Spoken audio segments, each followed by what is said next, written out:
So, as we all know, the real battlefield takes place in our minds and our thoughts. And I've learned something that really helps me is like I wrote it down, and on my phone in the notes app, I wrote down some like Bible declarations and promises.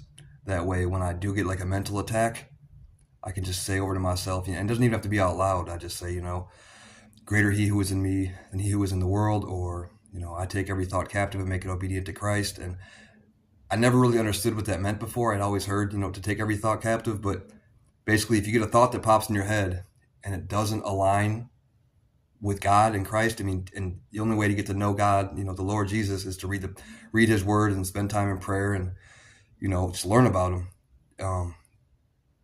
We can stay better equipped to fight the enemy, by casting down all the negative thoughts, the intrusive thoughts. Because what I've learned too is a lot of our thoughts are not our own, man. You got the world, this noise from the world, other people around you. You got the enemy, and man, he's sneaky, man.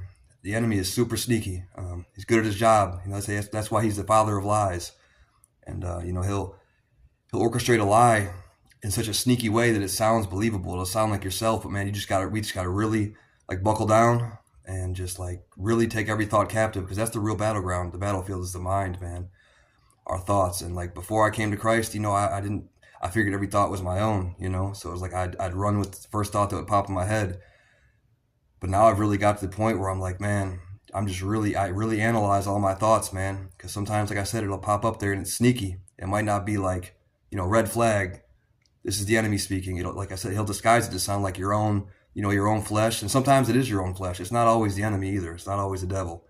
But that's why we got to crucify our flesh and just not feed it, and stay as close as possible to the Lord Jesus Christ, man. So keep up the good fight, guys. Keep fighting the good fight.